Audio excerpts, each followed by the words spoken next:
இந்த உலகத்துல பிறக்கிறப்போ எல்லாரும் தனியா தான் வர்றோம், போறப்போ தனியா தான் போக போறோம். ஆனா இந்த ரெண்டு புள்ளிக்கும் நடுவுல வாழற இந்த வாழ்க்கையில மட்டும் ஏன் மனுஷன் தனிமைன்னா அப்படி பயந்து நடுங்குறான்? சுத்தி 4 பேர் கைத்தட்டி சிரிச்சிட்டு பேசிட்டு இருக்கிறப்போ இருக்கிற சந்தோஷம், அந்த 4 பேரும் கலைஞ்சு போனதுக்கு அப்புறம் ஏன் ஒரு கனமான பாரமா நெஞ்ச அழுத்துது? இன்னைக்கு தேதியில உலகத்துல இருக்கிற 3/4 பேரோட ரகசிய அழுகைக்கும் மன அழுத்தத்துக்கும் பின்னாடி இருக்கிற ஒரே ஒரு கொடூரமான வார்த்தை தனிமை. எல்லாரும் சுத்தி இருக்கிறாங்க, கையில மொபைல் ஃபோன் இருக்கு, ஆயிரக்கணக்கான சோஷியல் மீடியா ஃப்ரெண்ட்ஸ் இருக்கிறாங்க, தினமும் ஸ்டேட்டஸ் போடுறோம், லைக்ஸ் வருது. ஆனா ராத்திரி படுக்க போறப்போ மனசுக்குள்ள ஒரு சூன்யம் வந்து உட்காருது பாத்தீங்களா? அந்த சத்தமில்லாத இருட்டுல எனக்குன்னு யாருமே இல்லையா அப்படின்னு கேட்குற அந்த ஒரு கேள்வி மனுஷனை உள்ளுக்குள்ளேயே அரிச்சு தின்னுடும். இந்த தனிமையை ஒரு நரகமாவும் சாபமாவும் நினைச்சு எத்தனையோ பேர் தங்களை தாங்களே அழிச்சுக்கிட்டு இருக்கிறத நாம தினமும் பார்த்துட்டு இருக்கோம். ஆனா உண்மையை சொல்லட்டுமா, இந்த தனிமை அப்படிங்கிறது உங்களை வதைக்கிற சாபம் கிடையாது. அது உங்களை இந்த பிரபஞ்சத்தோட உச்சக்கட்ட சக்திக்கு முன்னாடி கொண்டு போய் நிறுத்துறதுக்காக அந்த பரமாத்மா உங்களுக்கு பார்த்து பார்த்து கொடுத்த ஒரு மிகப்பெரிய வரம். இத சும்மா ஒரு வெற்று வார்த்தையா இங்க சொல்லல. பகவான் ஸ்ரீ கிருஷ்ணர் குருக்ஷேத்திர போர்க்களத்துல அர்ஜுனனுக்கு கீதையை உபதேசம் பண்றப்போ மனுஷனோட ஆத்ம ஞானத்தை பத்தி ரொம்ப ஆழமா பேசின பல இடங்கள் இந்த தனிமையோட முக்கியத்துவத்தை பத்தி தான் சொல்லுது. மனுஷன் எப்போ இந்த உலகத்தோட போலித்தனமான சத்தங்கள்லேருந்து தன்னை துண்டிச்சுக்கிட்டு அமைதியா ஒரு இடத்துல உட்கார்றானோ அப்போதான் அவனோட உண்மையான ஆத்மாவின் குரல் அவனுக்கு கேட்க ஆரம்பிக்கும். அந்த குரல் தான் அவனுக்குள்ள இருக்கிற இறை தன்மையை அவனுக்கு அடையாளம் காட்டும். நம்மளை சுத்தி இருக்கிறவங்க எல்லாரும் நம்மளை கைவிட்டுட்டாங்க, நாம இப்போ ஒண்ணுமில்லாம தனியா நிக்கிறோம் அப்படின்னு நீங்க என்னைக்கு நினைக்கிறீங்களோ அன்னைக்கு தான் உங்க வாழ்க்கையோட ஒரு புதிய அத்தியாயம் ஆரம்பிக்குதுன்னு அர்த்தம். ஏன்னா உலகத்தோட கதவுகள் எல்லாம் உங்க முகத்துக்கு நேரா மூடப்படுறப்போ மட்டும்தான் அந்த பரமாத்மாவோட பேரொளி உங்க ஆத்மாவுக்குள்ள நுழைய ஆரம்பிக்கும். இந்த உலகம் உங்களை ஒதுக்கி வைக்குதுன்னா இறைவன் உங்களை தனியா கூப்பிட்டு ஏதோ ஒரு பெரிய விஷயத்தை கத்துக் கொடுக்க போறான்னு அர்த்தம். அதை புரிஞ்சிக்காம ஏன் இந்த தனிமையை பார்த்து பயந்து ஓடணும்? ஏன் மற்றவங்க தங்களை கவனிக்கலையேன்னு ஏங்கி அழணும்? மனசுக்குள்ள இருக்கிற பயத்தையும் ஏக்கத்தையும் தூக்கி போட்டுட்டு கொஞ்சம் ஆழமா சிந்திச்சு பாருங்க. இந்த உலகத்தில் இருக்கிற பெரிய ஞானிகள், சித்தர்கள், தத்துவ மேதைகள், சாதனையாளர்கள் எல்லாரையும் உருவாக்குன ஒரே ஒரு தொழிற்சாலை எது தெரியுமா? அதுதான் இந்த தனிமை. அவங்க எல்லாரும் அந்த தனிமையை ஒரு சாபமா பார்க்காம தங்களை செதுக்கிக்கிறதுக்கான ஒரு பொன்னான வாய்ப்பா மாத்தினாங்க. அதனால தான் அவங்களால காலத்தை வென்று நிற்க முடியுது. இந்த வீடியோவை நீங்க சும்மா ஏதோ ஒரு மோட்டிவேஷன் கேட்டுட்டு போற மாதிரி பார்க்காதீங்க. உங்க வாழ்க்கையில நீங்க அனுபவிக்கிற அந்த தனிமையோட வலிய எப்படி ஒரு உன்னதமான ஆன்மீக வரமா மாத்துறது அப்படின்னு இந்த 10 பாகங்கள்ல நாம ரொம்ப ஆழமா மகாபாரத வரலாற்று சான்றுகளோடும் கண்ணனோட வார்த்தைகளோடும் பார்க்க போறோம். மனசை ஒருமுகப்படுத்தி எந்த சத்தமும் இல்லாத இடத்துல உட்கார்ந்து இந்த ஆழமான தத்துவத்தை உங்க ஆத்மாவுக்குள்ள இறக்குங்க. இங்கேருந்து நீங்க கிளம்புறப்போ பழைய மனுஷனா இருக்க மாட்டீங்க. உங்க தனிமை உங்களுக்குள்ள ஒரு பிரம்மாண்டமான பேரமைதியையும் மகா சக்தியையும் கொடுத்திருக்கும். தனிமையோட முதல் படியே அது தரும் வலிய மாத்தி அதுக்குள்ள இருக்கிற ஞானத்தை தேடுறது தான். இப்போ இந்த உலகத்தோட மாயையிலேருந்து கொஞ்சம் விலகி தனிமைக்கும் ஆன்மீகத்துக்கும் இருக்கிற அந்த ஆழமான கனெக்ஷனை பத்தி அடுத்த பகுதியில் இன்னும் தெளிவா உடைச்சு பேசலாம். மனித மனசோட மிகப்பெரிய பலவீனமே என்னன்னா அதுக்கு சில வார்த்தைகளோட வித்தியாசம் புரியறதே இல்லை. அதுல மிக முக்கியமான ஒரு குழப்பம்தான் இந்த லோன்லினஸ் மற்றும் சாலிட்யூட். தமிழ்ல சொல்லணும்னா தனிமை மற்றும் ஏகாந்தம். இந்த ரெண்டுக்கும் நடுவுல இருக்கிற தூரம் ரொம்ப குறைவுதான். ஆனா அது தர்ற வாழ்வியல் மாற்றம் அப்படிங்கிறது பூமிக்கும் வானத்துக்கும் இருக்கிற வித்தியாசம். நிறைய பேர் நினைக்கிறாங்க சுத்தி ஆள் இல்லாதப்போ வர்றதுதான் தனிமைன்னு. அது முற்றிலும் தவறு. மனிதர்கள் இல்லாத ஏக்கம், என்னை யாரும் புரிஞ்சுக்கலையேன்ற தவிப்பு, 4 பேர் நம்ம கூட பேச மாட்டாங்களான்ற எதிர்பார்ப்பு, இதெல்லாம் தான் லோன்லினஸ். இது ஒரு வகையான நோய் மாதிரி மனுஷனை உள்ளுக்குள்ள அரிச்சு தின்னும். ஆனா அதே நேரத்துல சுத்தி இருக்கிற எல்லாரையும் தாண்டி இந்த உலகத்தோட போலித்தனமான ஓட்டத்திலிருந்து நாமளே விரும்பி விலகி நின்னு நம்ம மனசை நாமளே கவனிச்சு இறைவனோட கலக்கிற அந்த ஒரு பரவசமான அமைதி இருக்கு பாத்தீங்களா? அதுதான் சாலிட்யூட் என்கிற ஏகாந்த நிலை. பகவத்கீதையில ஸ்ரீகிருஷ்ணர் இந்த ஏகாந்த நிலையை பத்தி ரொம்ப அற்புதமா விளக்குறார்.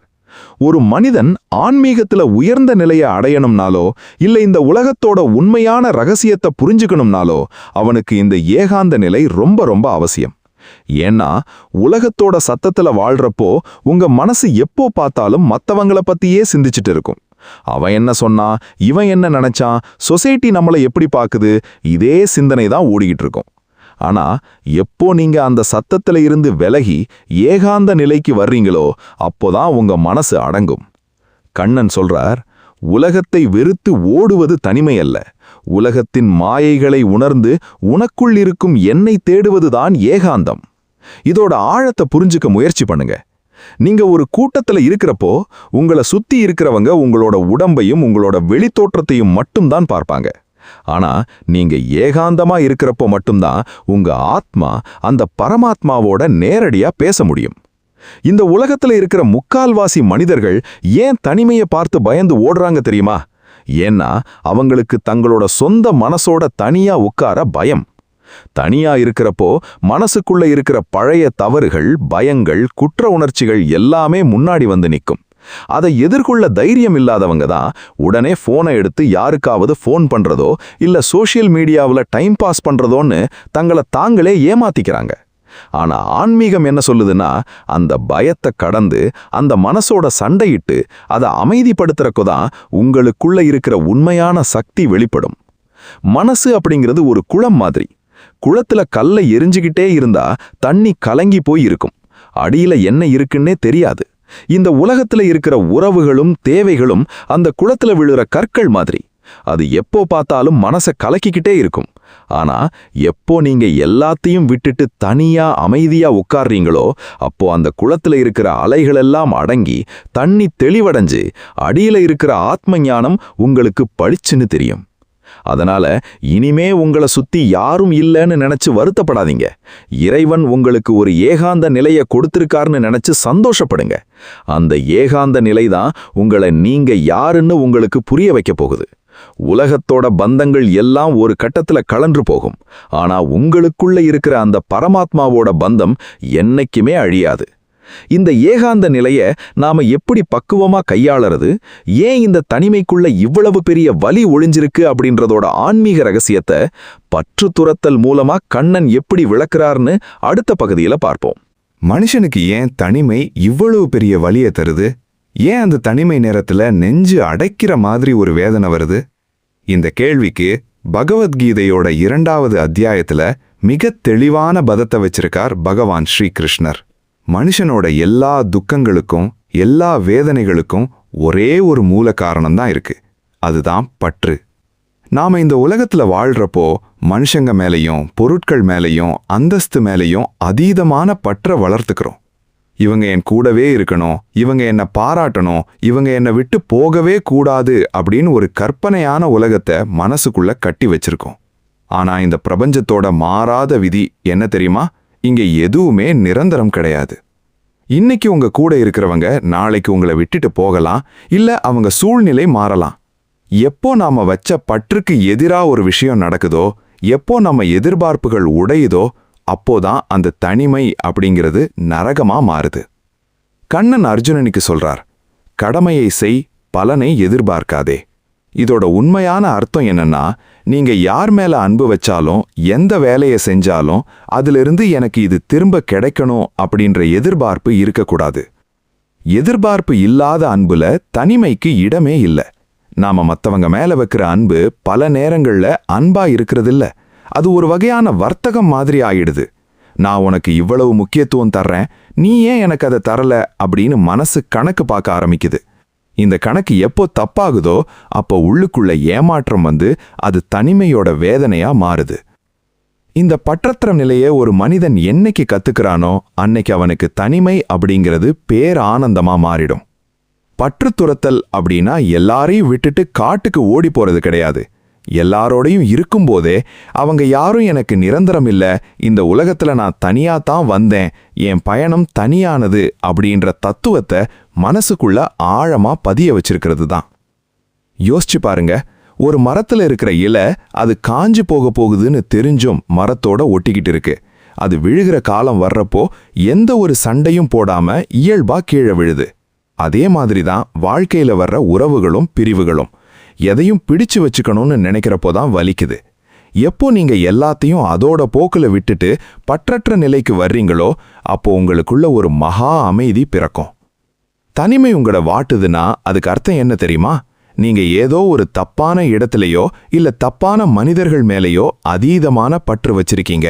அதை உடைக்கிறதுக்காக பிரபஞ்சம் உங்களுக்கு கொடுத்த ஒரு எச்சரிக்கை மணிதான் அது. இறைவன் உங்ககிட்ட சொல்றான், மனிதர்கள் மீது பற்று வைக்காதே, அவையெல்லாம் அழியக்கூடியவை. அழியாத என் மீது பற்றுவை, நான் உன்னை என்னைக்குமே கைவிட மாட்டேன். இந்த பற்றற்ற நிலையை உணர்றதுக்கு தனிமைதான் மிகச்சிறந்த வழிபாதை. ஏன்னா சுத்தி 4 பேர் இருக்கிறப்போ பற்ற துறக்கிறது ரொம்ப கஷ்டம். ஆனா தனியா இருக்கிறப்போ அந்த ஆன்மீக தேடல் இயல்பா நமக்குள்ள வரும். இந்த பற்றற்ற நிலையை அடைஞ்சதுக்கு அப்புறம் அந்த தனிமை நேரத்தை எப்படி நம்மோட சுய முன்னேற்றத்துக்கும் ஆன்மீக வளர்ச்சிக்கும் தியானம் மூலமா பயன்படுத்தலாம் அப்படிங்கிறத அடுத்த பகுதியில ஆழமா பார்க்கலாம். உலகத்துல இருக்கிற எல்லா கதவுகளும் மூடப்பட்டு நீங்க மட்டும் ஒரு அறையிலையோ இல்ல ஒரு சூழ்நிலையிலையோ தனியா நிக்கிறப்போ உங்க கையில இருக்கிற ஆகச்சிறந்த ஆயுதம் எது தெரியுமா? அதுதான் சுய ஆய்வு. பகவத்கீதையோட 6வது அத்தியாயமான ஆத்ம சம்யம யோகத்துல ஸ்ரீ கிருஷ்ணர் தியானத்தை பத்தியும் மன கட்டுப்பாட்டை பத்தியும் ரொம்ப நுணுக்கமா பேசுறார். கண்ணன் சொல்றார், ஒரு மனிதன் தியானம் செய்யணும்னா அவன் முதல்ல தேர்ந்தெடுக்க வேண்டியது ஒரு தூய்மையான, அமைதியான, தனிமையான இடத்தை தான். ஏன் இறைவன் தியானத்துக்கு தனிமையை வலியுறுத்துறான்? ஏன்னா வெளி உலகத்தில் இருக்கிற சத்தமும் மனிதர்களோட நடமாட்டமும் உங்க மனசோட எனர்ஜியை சிதறடிச்சுக்கிட்டே இருக்கும். எப்போ நீங்க தனியா உட்கார்றீங்களோ அப்போதான் உங்களுடைய 5 புலன்களும் வெளி உலகத்துல இருந்து உள்நோக்கி திரும்ப ஆரம்பிக்கும். பல பேருக்கு தனிமை ஏன் பயங்கரமான ஒரு வேதனையை தருதுன்னா அவங்க அந்த நேரத்துல தங்களை உள்நோக்கி பார்க்கறதில்ல. மாறாக ஏன் எனக்கு இப்படி நடந்துச்சு, அவங்க ஏன் என்னை விட்டு போனாங்க அப்படின்னு வெளி உலகத்தை பத்தியே நினைச்சு அழுதுகிட்டு இருக்காங்க. ஆனா அந்த தனிமை நேரத்தை ஒரு பொன்னான வாய்ப்பா மாத்தி, நான் யாரு, என் மனசுக்குள்ள ஏன் இவ்வளவு கோபம் இருக்கு, ஏன் இவ்வளவு பயம் இருக்கு, என் வாழ்க்கையோட லட்சியம் என்ன அப்படின்னு உங்களுக்குள்ளேயே நீங்க கேள்வி கேட்க ஆரம்பிச்சீங்கன்னா அதுதான் சுய ஆய்வு. தியானம் அப்படிங்கிறது ஏதோ கண்ணை மூடிட்டு சும்மா உட்கார்றது கிடையாது. உங்க மனசுக்குள்ள ஓடுற எண்ண ஓட்டங்களை எந்த ஒரு தீர்ப்பும் இல்லாம ஒரு சாட்சியா நின்னு கவனிக்கிறது. தனியா இருக்கிறப்போ உங்க மனசு ஒரு குரங்கு மாதிரி அங்கேயும் இங்கேயும் குதிக்கும். பழைய நினைவுகளை கொண்டு வந்து உங்களை அழ வைக்கும். ஆனா அந்த எண்ணங்களை நீங்க கட்டுப்படுத்த முயலக்கூடாது. அதை அப்படியே வேடிக்கை பார்க்கணும். எப்போ நீங்க எண்ணங்களை வேடிக்கை பார்க்க ஆரம்பிக்கிறீங்களோ அப்போ மெல்ல மெல்ல அந்த எண்ணங்களோட வேகம் குறைய ஆரம்பிக்கும். கண்ணன் சொல்றார், மனதை வென்றவனுக்கு தனிமை ஒரு வரம், மனதிற்கு அடிமையானவனுக்கு அதுவே மிகப்பெரிய எதிரி. நீங்க உங்க மனசை கட்டுப்படுத்த கத்துக்கலன்னா தனிமை உங்களை பைத்தியமாக்கிடும். ஆனா தியானம் மூலமாவும் சுய ஆய்வு மூலமாவும் மனசை உங்க கைக்குள்ள கொண்டு வந்துட்டீங்கன்னா அந்த தனிமையில கிடைக்கிற பேரமைதியை விட இந்த உலகத்துல வேற எந்த ஒரு பெரிய சந்தோஷமும் இருக்க முடியாது. தனிமை அப்படிங்கிறது உங்களை நீங்களே ரீசார்ஜ் பண்ணிக்கிறதுக்கான ஒரு ஸ்பிரிச்சுவல் கேம்ப் மாதிரி. ஒரு ஃபோன் சார்ஜ் தீர்ந்து போனா எப்படி பிளக் பாயிண்ட்ல குத்தி தனியா வைக்கிறோமோ அதே மாதிரி தான் இந்த உலகத்து ஓட்டத்துல உங்க ஆத்மாவோட எனர்ஜி குறையிறப்போ பரமாத்மா உங்களை தனிமைப்படுத்துறான். அந்த தனிமை நேரத்துல தியானம் செஞ்சு உங்களை நீங்களே பலப்படுத்திக்கணும். மனித வரலாற்றையும் ஆன்மீக வரலாற்றையும் புரட்டி பார்த்தா மிகப்பெரிய மகாசக்திகளை அடைஞ்சவங்க எல்லாரும் இந்த தனிமை நேரத்துல தங்களை உருக்குனவங்க தான். மகாபாரதத்துல கூட இதுக்கு ஒரு பிரம்மாண்டமான உதாரணம் இருக்கு. அர்ஜுனன் எப்படி தன் வாழ்க்கையில வந்த ஒரு நீண்ட கால தனிமையை ஒரு சாபமா பார்க்காம அதை ஒரு மகா சக்தியா மாத்துனா அப்படிங்கிற வரலாற்று உண்மையை அடுத்த பகுதியில நாம விரிவா பார்க்க போறோம். சரி, இப்ப நாம தியரியா பேசின இந்த தனிமை தத்துவம் நிஜ வாழ்க்கையில எப்படி ஒர்க் அவுட் ஆகுதுன்னு மகாபாரத வரலாற்று பக்கங்கள்ல இருந்து ஒரு மாபெரும் உதாரணத்தோட பார்க்கலாம். மகாபாரதத்துல வில்வித்தையில சிறந்த வீரன் யாருன்னு கேட்டா எல்லாரும் உடனே சொல்ற பெயர் அர்ஜுனன். ஆனா அந்த அர்ஜுனன் சும்மா சாதாரணமா மகாவீரன் ஆகிடல. அவனோட வாழ்க்கையில வந்த ஒரு மிகப்பெரிய தனிமை காலம்தான் அவனை அந்த உச்சத்துக்கு கொண்டு போச்சு. பாண்டவர்களோட கூட்டு வாழ்க்கையில திரௌபதியோட தனிமை நிபந்தனைய அர்ஜுனன் ஒரு சூழ்நிலையால மீற வேண்டியடாகிடுச்சு. அதோட விளைவா அவனுக்கு 12 ஆண்டுகள் கடுமையான வனவாசமும் தீர்த்த யாத்திரையும் தண்டனையா கிடைச்சது. யோசிச்சு பாருங்க, ஒரு அரண்மனையில சகல வசதிகளோட அண்ணன் தம்பிகளோட பேரரசனோட தம்பியா இருந்த ஒரு மகாவீரன் திடீர்னு எல்லாத்தையும் இழந்துட்டு காட்டுல தனியா அலையணும். சுத்தி யாருமே இல்ல, சொந்த பந்தங்கள் இல்ல, கை கொடுக்க ஆள் இல்ல.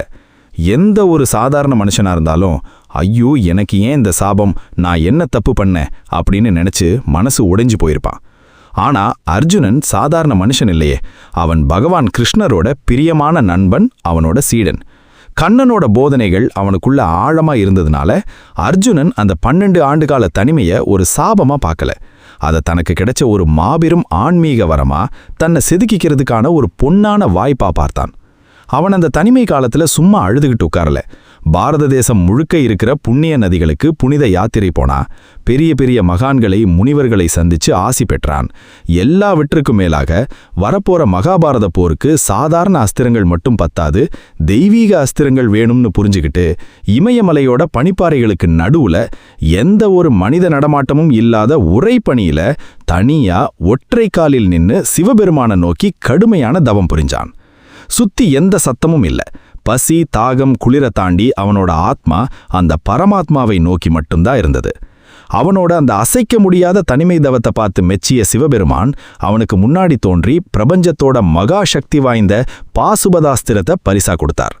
அது மட்டும் இல்லாம இந்திரலோகத்துக்கு போய் தேவேந்திரன் கிட்ட இருந்து பல அரிய ஆயுதங்களையும் கலைகளையும் கத்துக்கிட்டான்.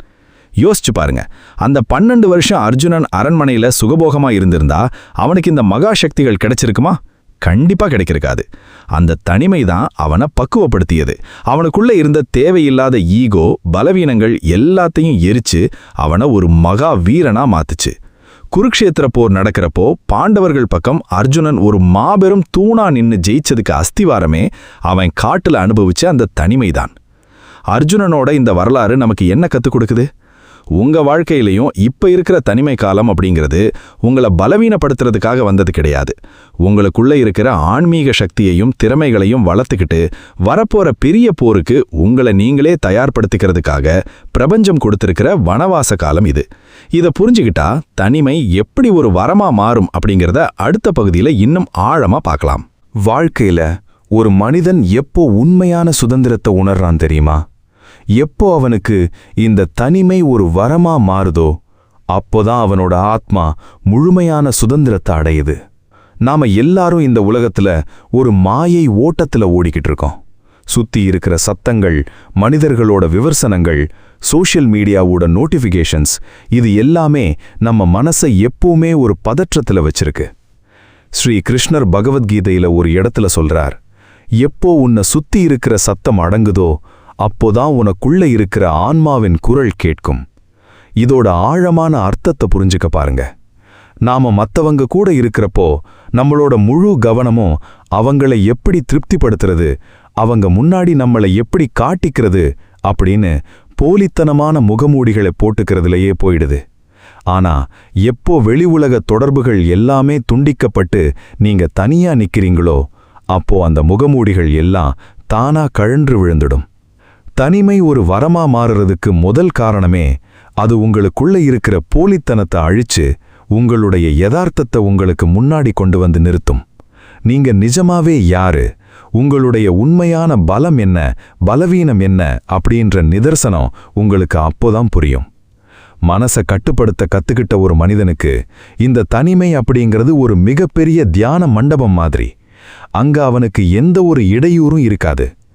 பெரிய பெரிய ஆன்மீக குருமார்கள் ஏன் மௌன விரதம் இருக்கிறாங்க, ஏன் தனியா மலை குகைகளுக்கு போறாங்க? ஏன்னா மனிதர்களோட பேச பேச நம்ம உடம்புல இருக்கிற எனர்ஜியும் மனசோட சக்தியும் வீணாகிட்டே இருக்கும். ஆனா எப்போ நாம மௌனமா தனியா இருக்கிறோமோ அப்போ அந்த எனர்ஜி எல்லாம் நமக்குள்ளேயே சேமிக்கப்பட்டு ஒரு மகா சக்தியா உருவெடுக்கும். உங்க மனசை நீங்க வென்றுட்டீங்கன்னா இந்த தனிமை உங்களுக்கு உலகத்துல இருக்கிற எந்த ஒரு பொருளாலும் தர முடியாத பேரமைதியைத் தரும். ஆனா மனசை கட்டுப்படுத்தாத ஒரு மனிதனுக்கு இந்த தனிமை ஒரு கொடூரமான நரகமா மாறும். ஏன்னா அவனோட மனசு அவனுக்குள்ளேயே தேவையில்லாத பயங்களையும் சந்தேகங்களையும் விதைச்சு அவனை உள்ளுக்குள்ளேயே கொன்னுடும். அதனாலதான் கண்ணன் தெளிவா சொல்றார், உங்க மனசை உங்களுடைய நண்பனா மாத்திக்கணும், எதிரியா மாத்திக்க கூடாதுன்னு. யோசிச்சு பாருங்க, ஒரு தங்கத்தை சுத்தமான தங்கமா மாத்தணும்னா அதை நெருப்புல போட்டு தனியா உருக்கணும். அப்போதான் அதுல இருக்கிற அழுக்கெல்லாம் போய் அது பிரகாசிக்கும். அதே மாதிரிதான் உங்க ஆத்மாவை சுத்தப்படுத்தவும் உங்க மனசுல இருக்கிற தேவையில்லாத கவலைகள், ஈகோ, பொறாமை போன்ற அழுக்குகளை நீக்கவும் பரமாத்மா உங்களை இந்த தனிமை என்கிற ஆன்மீக நெருப்புக்குள்ள போடுறான். இந்த நெருப்பை பார்த்து பயந்து ஓடாதீங்க. இது உங்களை அழிக்கிறதுக்கு வந்ததில்ல, உங்களை ஒரு சுத்த தங்கமா மாத்துறதுக்கு வந்தது.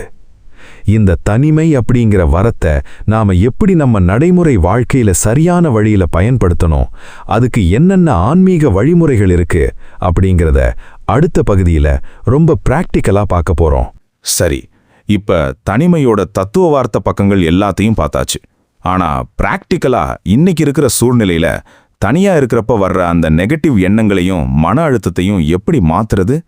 தனிமை உங்களை வாட்டும்போது அதை எப்படி ஒரு நேர்மறையான ஆற்றலா, பாசிட்டிவ் எனர்ஜியா மாத்துறது அப்படின்னு கண்ணன் காட்டுற வழிகள்ல இருந்து சில முக்கியமான விஷயங்களை பார்க்கலாம். மனித மனசுக்கு 3 குணங்கள் இருக்குன்னு பகவத்கீதை சொல்லுது. தாமச குணம், சோம்பல், இருட்டு; ராஜச குணம், அதிவேகம், ஆக்ரோஷம்; சாத்விக குணம், அமைதி, ஞானம். நாம தனியா இருக்கிறப்போ முக்கால்வாசி நேரம் நம்ம மனசு தாமச குணத்துக்குள்ள போயிடும். அதாவது பழைய நினைவுகளை நினைச்சு அழுதுட்டு சோம்பேறியா நெகட்டிவா யோசிச்சுக்கிட்டே இருக்கிறது. இதை மாத்தணும்னா நாம நம்ம மனசை சாத்வீக குணத்துக்கு திருப்பணும். அதுக்கு சில நடைமுறை ஆன்மீக வழிகள் இருக்கு. முதல் வழி ஸ்வாத்தியாயம், செல்ஃப் ஸ்டடி. நல்ல ஆன்மீகம் மற்றும் தத்துவ புத்தகங்களை படிக்கிறது. நீங்க தனியா இருக்கிறப்போ உங்க மொபைல் போனை தூக்கி தூர போட்டுட்டு பகவத்கீதையையோ இல்ல மகாபாரதம், ராமாயணம் போன்ற இதிகாசங்களையோ பெரிய ஞானிகளோட சுயசரிதையையோ படிக்க ஆரம்பிங்க. ஒரு நல்ல புத்தகம் அப்படிங்கிறது 1000 நண்பர்களுக்கு சமம். நீங்க அந்த வரிகளை படிக்க படிக்க உங்க மனசுக்குள்ள இருக்கிற இருட்டு மறைஞ்சு ஒரு புதிய சிந்தனை வெளிச்சம் பிறக்கும். இரண்டாவது வழி நாம சங்கீதனம், சாண்டிங். இறைவனுடைய நாமத்தை மனசுக்குள்ளேயோ இல்ல வாய் விட்டோ ஜபிக்கிறது. ஓம் நமோ நாராயணாயா இல்ல ஹரே கிருஷ்ண மகாமந்திரத்தை நீங்க தனியா இருக்கிறப்போ தொடர்ந்து சொல்லிக்கிட்டே இருந்தீங்கன்னா அந்த ஒளியோட அதிர்வுகள் உங்க சுத்தி இருக்கிற நெகட்டிவ் எனர்ஜியை மொத்தமா காலி பண்ணிடும். உங்க மனசுக்குள்ள ஒரு பாதுகாப்பு உணர்வு இயல்பா வந்துடும். இறைவனோட நாமம் ஓடுற இடத்துல தனிமைக்கு வேலையே இல்லை. ஏன்னா அங்க பரமாத்மாவே வந்து உட்கார்ந்துடுறான். மூன்றாவது வழி சுயநலமற்ற சேவை, அன்செல்ஃபிஷ் சர்வீஸ்.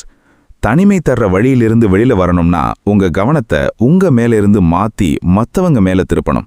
உங்களால முடிஞ்ச அளவுக்கு சுத்தி இருக்கிற ஏழை எளியவர்களுக்கோ இல்ல வாயில்லாத ஜீவன்களுக்கோ எந்த ஒரு எதிர்பார்ப்பும் இல்லாம உதவி பண்ணுங்க. ஒரு பசியில இருக்கிற நாய்க்கு ஒரு பிடி சோறு போடுறது கூட ஒரு உன்னதமான சேவைதான். எப்போ நீங்க பிறரோட துக்கத்தை துடைக்க ஆரம்பிக்கிறீங்களோ அப்போ உங்க மனசுக்குள்ள இருக்கிற தனிமையோட வலி காணாம போய் ஒரு ஆழமான திருப்தி உண்டாகும். கண்ணன் சொல்றார், உன் மனதை நற்செயல்களில் ஈடுபடுத்து. எப்போ உன் சிந்தனை என்னையும் என் படைப்புகளையும் நோக்கி திரும்புதோ அப்போ நீ தனிமையை கடந்து என்னோடு கலப்பாய். தனிமை அப்படிங்கிறது ஒரு காலியான பாத்திரம் மாதிரி. அதுக்குள்ள நீங்க குப்பையை கொட்ட போறீங்களா இல்ல அமிர்தத்தை நிரப்ப போறீங்களா அப்படிங்கிறது உங்க கையில தான் இருக்கு. இந்த வழிமுறைகளை நீங்க பின்பற்ற ஆரம்பிக்கும் போது உங்க தனிமை மெல்ல மெல்ல ஒரு மாபெரும் ஆன்மீக சரணாகதிக்கு உங்களை கூட்டிட்டு போகும். அந்த சரணாகதி தத்துவம் என்ன, அது எப்படி மனுஷனை உச்சக்கட்ட அமைதிக்கு கொண்டு போகுதுன்னு அடுத்த பகுதியில பார்க்கலாம். ஆன்மீகத்தோட உச்சகட்ட நிலை என்ன தெரியுமா? அதுதான் சரணாகதி. பகவத்கீதையோட இறுதி பகுதியான 18வது அத்தியாயத்துல ஸ்ரீ கிருஷ்ணர் அர்ஜுனனுக்கு உலகத்திலேயே மிக ரகசியமான ஆகச் சிறந்த ஒரு தத்துவத்தை உபதேசம் பண்றார்.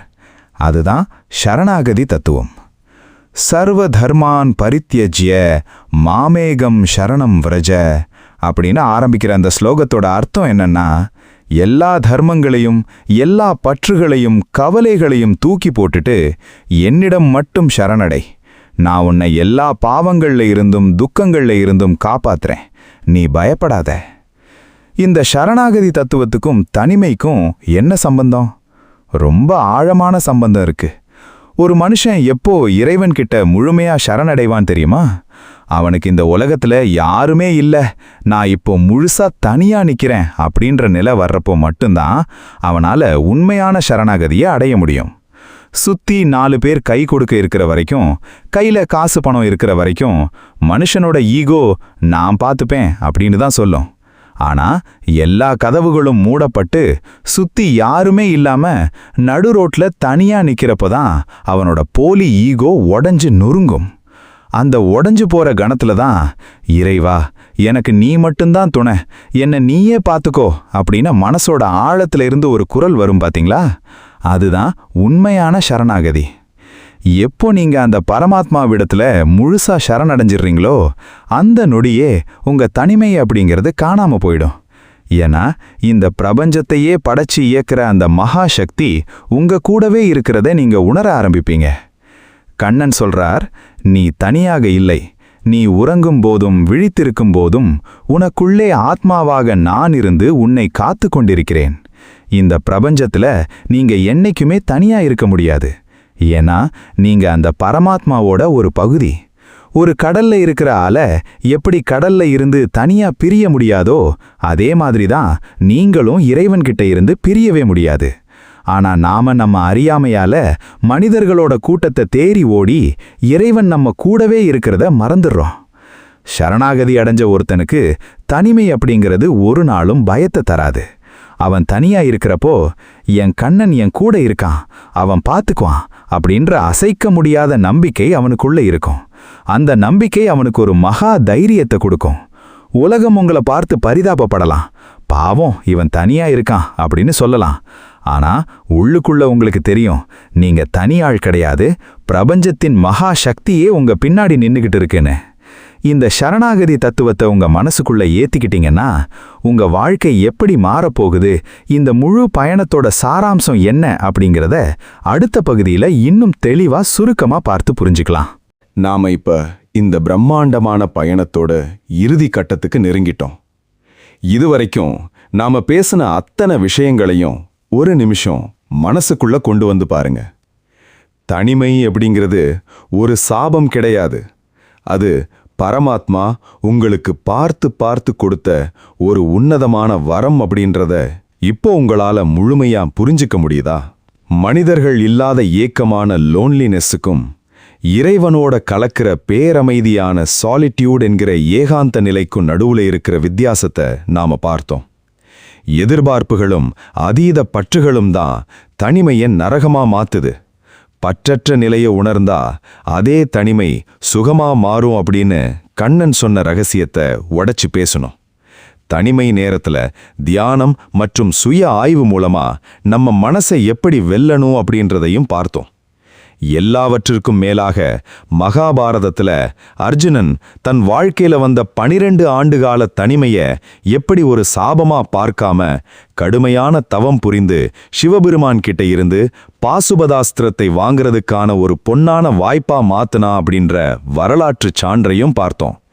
அர்ஜுனனைப் போல உங்க வாழ்க்கையிலையும் இப்ப வந்திருக்கிற இந்த தனிமை காலத்தை உங்களோட திறமைகளையும் ஆன்மீக சக்தியையும் வளர்த்துக்கிற ஒரு ஆயுத சேகரிப்பு காலமா மாத்தணும்.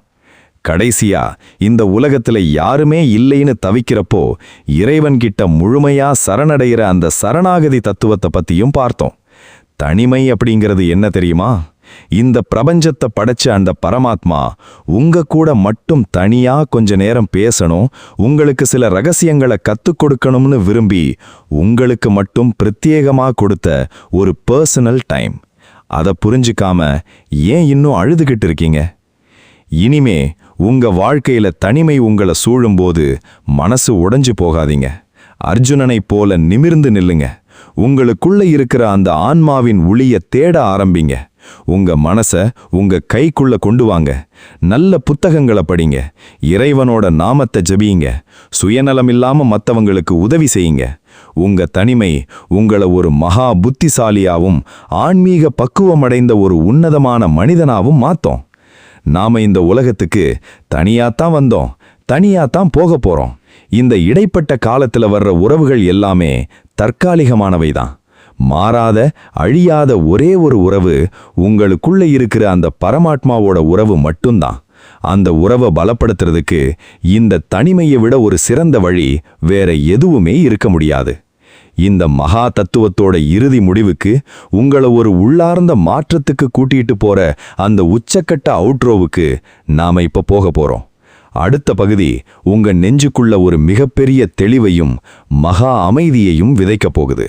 இப்ப சொல்லுங்க, தனிமை இப்போ உங்களுக்கு சாபமா தெரியுதா இல்ல பரமாத்மாவிடம் இருந்து கிடைச்ச மகா வரமா தெரியுதா?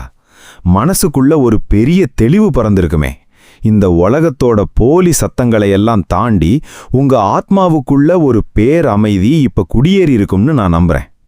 வாழ்க்கையில இனிமே எப்பவுமே நான் தனியா இருக்கேன், எனக்கு யாருமே இல்ல அப்படின்னு சொல்லவே சொல்லாதீங்க. ஏன்னா பிரபஞ்சத்தையே தன் கைக்குள்ள வச்சிருக்கிற அந்த ஜெகந்நாதன், அந்த ஸ்ரீகிருஷ்ணர் உங்க கூடவே உங்களுக்குள்ளேயே ஆத்மாவா உட்கார்ந்துட்டு இருக்கார். அவன் இருக்கிறப்போ உங்களுக்கு என்ன பயம்? அவன் உங்களை வழிநடத்த ரெடியா இருக்கான். ஆனா நீங்க தான் உலகத்தோட மனிதர்களை தேடி ஓடிட்டு இருக்கீங்க. அந்த ஓட்டத்தை நிறுத்துங்க. தனிமையை கொண்டாடுங்க. ஏகாந்த நிலையை அனுபவிங்க. அர்ஜுனன் எப்படி தனிமையில உருகி மகா வீரனா வெளியில வந்தானோ அதே மாதிரி நீங்களும் இந்த தனிமை காலத்தை கடந்து வர்றப்போ ஒரு புதிய மனிதனா, அசைக்க முடியாத மனவலிமை கொண்ட ஒரு மாபெரும் ஆளுமையா வெளியில வரணும். அதுதான் இந்த ஆன்மீக தேடலோட உண்மையான வெற்றி. உங்க தனிமை உங்களை உடைக்கிறதுக்காக வரல, உங்களை ஒரு பிரம்மாண்டமான சிற்பமா செதுக்கிறதுக்காக வந்திருக்கு. உளி விழுகிறப்போ வலிக்கத்தான் செய்யும். ஆனா அந்த வலியை தாங்குனா மட்டும்தான் நீங்க உலகமே வணங்குற சிலையா மாற முடியும். இந்த ஆழமான ஆன்மீக தத்துவ பயணம் உங்க மனசை தொட்டிருக்கும்னு நான் நம்புறேன். உங்க வாழ்க்கையில நீங்க எப்பவாவது இந்த தனிமையை ஒரு வரமா உணர்ந்திருக்கீங்களா? இல்ல இந்த வீடியோவை கேட்டதுக்கு அப்புறம் உங்க தனிமை பத்தின பார்வை மாறி இருக்கா? உங்க மனசுக்குள்ள தோன்ற அந்த ஆழமான உணர்வுகளை கீழே இருக்கிற கமெண்ட் பாக்ஸ்ல என் கூட பகிர்ந்துக்குங்க. ஏன்னா உங்க கமெண்ட்டுகள் தான் இன்னும் பல பேருக்கு ஒரு பெரிய நம்பிக்கையையும் ஊக்கத்தையும் கொடுக்கும். இந்த ஆன்மீக தத்துவம் இன்னும் எத்தனையோ தனிமையில தவிச்சிட்டு இருக்கிற மனிதர்களுக்கு போய் சேரணும். அதனால இந்த வீடியோவை கண்டிப்பா லைக் பண்ணுங்க. உங்க ஃப்ரெண்ட்ஸ், ஃபேமிலி, முக்கியமா தனிமையால கஷ்டப்படுறவங்களுக்கு ஷேர் பண்ணுங்க. இது போன்ற ஆழமான ஆன்மீகம் மற்றும் வாழ்வியல் தத்துவங்களை தொடர்ந்து தெரிஞ்சுக்க நம்ம சேனலுக்கு சப்ஸ்கிரைப் பண்ண மறக்காதீங்க. மனசுக்குள்ள இருக்கிற எல்லா பயத்தையும் கவலைகளையும் அந்த கண்ணன் பாதத்துல சமர்ப்பிச்சுட்டு முழு சரணாகதியோட உங்க கடமையை செய்ய கிளம்புங்க. பிரபஞ்சம் உங்க துணையா இருக்கும். மீண்டும் ஒரு உன்னதமான பதிவில் உங்களை சந்திக்கும் வரை உங்களிடமிருந்து விடைபெறுவது உங்கள் அன்பு ஸ்பிரிச்சுவல் ஸ்பீக்கர். எல்லாரும் மனசுக்குள்ள ஆழமா அந்த நாமத்தை உச்சரிங்க. உலகமே பேரமைதியடையட்டும். ஹரே கிருஷ்ணா கிருஷ்ண கிருஷ்ணா ஹரே ஹரே. ஹரே ராமா ராம ராமா ஹரே ஹரே.